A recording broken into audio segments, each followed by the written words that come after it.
So we had quite the conversation this past week pop up online around the Switch when it comes to overall sales. And this had to do mostly with the Famitsu sales charts, the most recent ones. I posted it on Twitter and just pointed out that the PlayStation 5 had outsold the Switch, and that was kind of it. And from there was a lot of chatter already, but that seemed to kind of kickstart things a bit more. MVG came in and did his usual troll joking post about the Switch, it's over, pack it up. But I wanted to talk a little bit more about this because there are people online right now who are saying it indeed is over for the Switch, or there is a huge sharp decline for the system. And well, we'll take a look at some of the stuff that's going on and maybe what we could look for in the next couple of weeks that could give us indication if this is actually the case. Guys, if you enjoy these videos, make sure you hit that like button. Helps out a ton. And if new to the Fallen Wave channel, make sure you subscribe down below. First of all, let's go to the source here. Let's take a look at the numbers. This is from Gematsu quoting Famitsu. And the PS5 was at the top here. People seemed a little confused because they were adding like the Switch OLED, the Switch together. And they were like, no, that's more than the PS5. There is a PS5 digital version as well down here, and the Switch Lite also. But you basically add all that up, it's like a difference of 200 systems essentially. I kind of looked at that and said, you know, that's close to margin of error, but hey, you know, those are the sales charts. Those are the numbers in front of us. These are, of course, estimates from Famitsu. Again, it's pretty close, but the thing that really jumped out to people is the Switch typically is just the #1 system in Japan constantly. Like, I can't even remember a time when it wasn't. Even with all the shortages that were going on, it's a consistent thing. It's kind of like when the Xbox Series outsold the PlayStation 5 for a week or two there, and it was a really big thing online, and honestly, it was surprising. I saw that, I said, wow, I did not expect that. But now with the Switch falling down a little bit in Japan, there were questions around its sustainability now. Although, if you think about it, going into the 7th year, we obviously expect Nintendo to start talking a bit about what maybe is next for the console. And maybe that's something that's obviously spurring some of these conversations on. But something with the Switch currently is I actually expect really this to be kind of an anomaly right now, like an outlier if we look back on this maybe weeks or even months from now.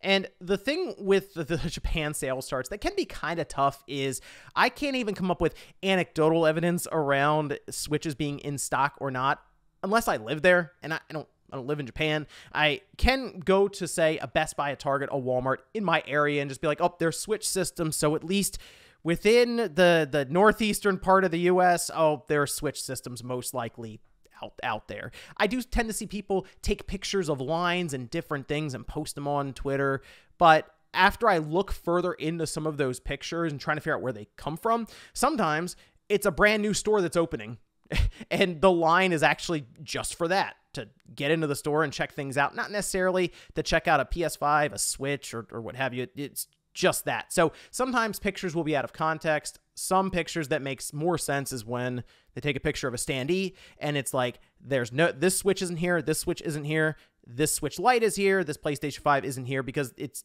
an actual standee in a store. I think something else to go along with this, though, is with the NPD sales results for the month of September, which was a big month for Nintendo. They had Splatoon 3 that was a massive seller. I mean, really, Nintendo put a press release out a couple of days later. It was like, oh yeah, there's over 3 million copies. And everyone's like, really?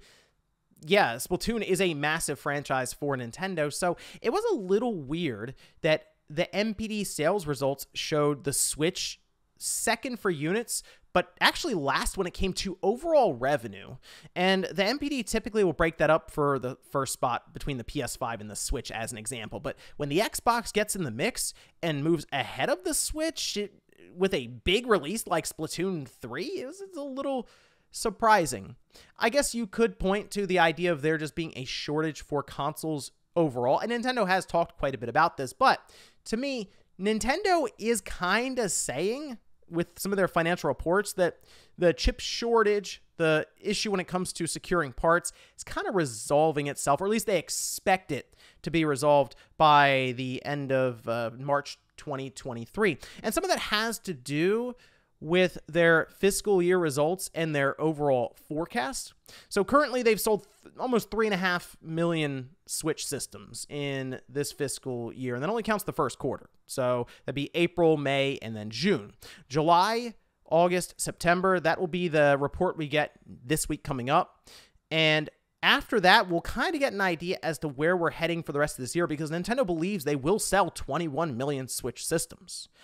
That's actually a lot. If you consider how far into the Switch's life that we are, I don't really know any systems that still will show up and sell 21 million units to close out year 6. It's not common at all. So we have this up here, and the thing with their report coming up, all right, and that's next week. For November. I think it's November 8th, but time zones and all of this, it can move around depending on where you are in the world. If they show up and they say, hey, we have to pull that forecast back a bit, then I think there is a serious conversation to be had about the overall sales decline of the system, because it is coming from Nintendo themselves, who's technically been forecasting less and less each year since their peak, which I believe was in 2020. But you could argue that that was kind of an artificial peak that was created around the pandemic and everyone kind of staying at home, looking towards ways to spend their time and finding things like the Switch that they then paired with Animal Crossing. And then the other obvious thing to keep an eye on over the next couple of weeks will be Pokemon Scarlet and Violet. I'm expecting big things out of this, as I'm sure many, many people are. Sword and Shield, when that released, it dropped to the tune of 1.36 million physical sold in Japan, just alone, right there, boom, first week. And I would expect that number to be higher for Scarlet and Violet. I see some people who mention this online, oh, it doesn't seem like there's as much hype around it, and that's just because there's no real controversy like we had with, like, Sword and Shield had a lot of fighting going on online, so you'd hear more about it. We don't have that right now with Scarlet and Violet. And, you know, sometimes it might be good to get a boycott going, because it seems like that just works to catapult sales most times. But Sword and Shield, 1.36 million. I expect Scarlet and Violet to do more than that. And I would look to the system sales, because the belief right now is that there could be stockpiling of systems for the Switch, and that's why they're not on store shelves currently. Well, if you look at how the Switch did with Sword and Shield getting, I mean, what nearly 200,000 sold. I mean, I would expect the Switch with Scarlet and Violet, that I think, and I'll show you in a minute, could be the best-selling Pokemon game of all time. That's right. I would expect the Switch to probably do 150,000 units in that week to pair alongside of Scarlet and Violet. If it's less than that, you know, I might be looking at that a little concerned, thinking we are indeed declining when it comes to overall Switch demand, not necessarily just stock being an issue. And as for Scarlet and Violet potentially being the best-selling Pokemon game ever made, this was kind of pointed out to me the other day, and if we look here, this is over on Statista. Red, Blue, and Green, 31.38 million sold. That's the best-selling Pokemon game. That's right, the first Pokemon game, which, if you think about it, that was when it released in the US especially. Pokemon Fever was through the roof. Gold and Silver, I thought, was a bit more hype when it came to it, because we already knew what Pokemon was then. We weren't discovering it for the first time, but we were looking forward to what looked like an incredible game release. But either way, Sword and Shield is number 2 right now, 24.27 million sold. And I believe Scarlet and Violet, based on the things that they're talking about with it being kind of an open world Pokemon game, a new experience, and introducing a brand new generation with new Pokemon features, the whole multiplayer, yes, it is poised, especially when you look at the overall install size of the Switch. This very well could be one of the biggest openings we've ever seen, but also the best-selling Pokemon game ever. As for me, I do believe we are getting to a point of saturation for the Switch, just because so many have sold and we haven't had any meaningful upgrade for the hardware itself, whether a mid-gen refresh or maybe even just an entire new generation of systems. So there is less and less reason for the sales of the Switch to continue on at this pace, as everyone pretty much has a Switch at some point. There's also this belief that there is a pool of console-specific gamers that hasn't really grown much since the days of the PS2, Xbox, and GameCube.